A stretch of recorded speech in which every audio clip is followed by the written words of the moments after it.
শিল্পের মূলধনী যন্ত্রপাতি আমদানির ঋণপত্র খোলা এবং নিষ্পত্তি উভয়ই উল্লেখযোগ্য পরিমাণে কমেছে।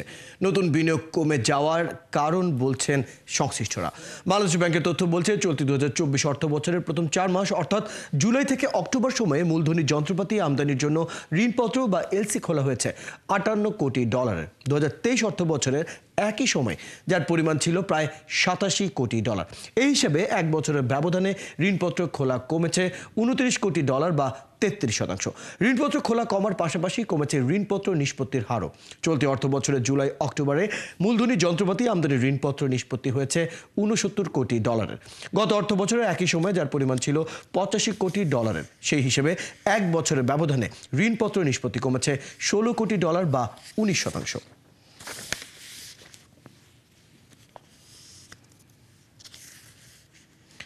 মূলধনী যন্ত্রপাতি আমদানি কমছে, এটি অর্থনীতির জন্য ভালো খবর নয়। এটি সংকেত দিচ্ছে যে শিল্পের সম্প্রসারণ কমছে বা নতুন শিল্প স্থাপিত হচ্ছে না। এই পরিস্থিতিতে বাংলাদেশ ব্যাংক ও সরকারের কি করা উচিত, এ নিয়ে কথা বলতে অর্থযোগে যুক্ত হচ্ছেন আইবিএফবির সহসভাপতি শাহজাদ সিদ্দিকী। শাহজাদ সিদ্দিকী, আপনাকে স্বাগত জানাচ্ছি অর্থযোগের আজকের আয়োজনে। প্রথমে যে প্রসঙ্গ, চলতি অর্থ বছরে এই যে মূলধনী যন্ত্রপাতি আমদানির যে পরিসংখ্যানটি আমরা দেখছি, প্রায় $২৯ কোটি তুলনামূলক কমেছে, যেটির শতাংশের হিসাবটা ৩৩% মতো। কি বলবেন আপনি, এই ধারাটি আপনি কিভাবে দেখবেন? অনেকেই তো বলছেন বিনিয়োগ কমছে বা নতুন বিনিয়োগ আসছে না, কতটুকু একমত আপনি? এটা তো বহুদিন, বেশ কয়েক বছর ধরেই অর্থনীতিবিদরা এই কথাটা বলছিল যে আমাদের দেশে বিনিয়োগ কমে যাচ্ছে, অথবা বিনিয়োগ জিডিপির যে জিডিপির গ্রোথের সাথে বিনিয়োগের মিলছে না ডাটাটা। অর্থাৎ আমাদের যদি ৫ থেকে ৬% গ্রোথ হয় তাহলে ইনভেস্টমেন্ট তো আরো বেশি হবে, কিন্তু সেখান থেকে দেখা যায় বিনিয়োগ হচ্ছে না, এমপ্লয়মেন্ট অপরচুনিটি ক্রিয়েট হচ্ছে না।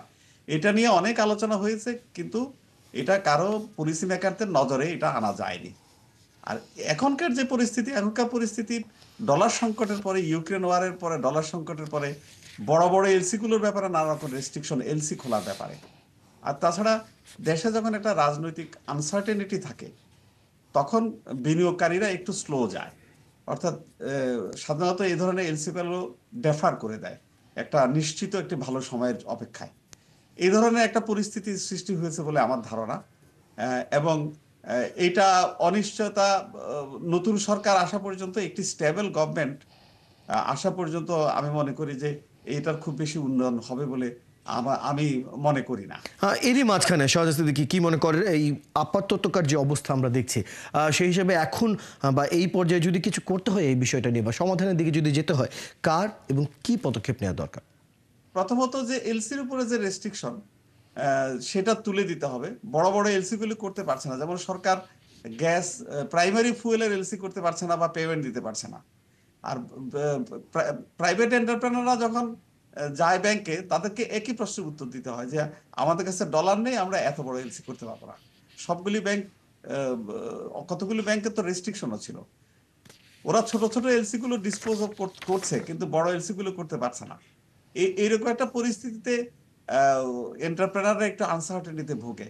সরকারকে এই ব্যাপারে ওপেন করতে হবে। যেমন র মেটেরিয়ালস অফ এসেনশিয়াল প্রোডাক্টের মার্জিন আগে 100% ছিল, এটাকে কমিয়ে এনেছে 10%, 20% নিয়ে এসে বলছে ব্যাংকার কাস্টমার রিলেশনশিপের উপরে এটা নির্ভর করবে।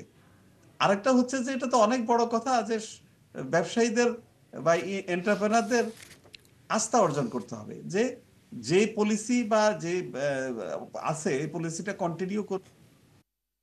খুব অল্প দিনের ভিতরে একটা নতুন সরকার আসবে। আর সেকেন্ড জিনিস হচ্ছে যে বিভিন্ন, যেমন গার্মেন্টসের যে অস্থিরতা গাজীপুর এলাকায়, এই অস্থিরতাটা এন্টারপ্রেনারদেরকে হতাশ করে। তো অনেক তারা ইনভেস্টমেন্ট করতে 3 বার চিন্তা করবে। তাহলে মূলত কিছুটা স্থিতিশীল পরিবেশ তৈরির ক্ষেত্রে যতগুলো পদক্ষেপ রয়েছে সেই দিকে আসলে এগুলো গেলেই এই দিকটা অনেকটা চমৎকারভাবে সমাধান হয়ে যাবে। ধন্যবাদ শাহজাদ সিদ্দিকী, বেশ কিছু দিক আপনি আসলে তুলে ধরলেন। ধন্যবাদ সময়টুকু দেওয়ার জন্য। দর্শক, আমাদের সাথে যুক্ত ছিলেন আইবিএফবি সহসভাপতি শাহজাদ সিদ্দিকী। তার সাথে আমরা মূলধনী যন্ত্রপাতির এই যে আমদানি কমা আসলে কি ইঙ্গিত দিচ্ছে সেই বিষয়টি নিয়ে আরও বিস্তারিত আমরা জানছি।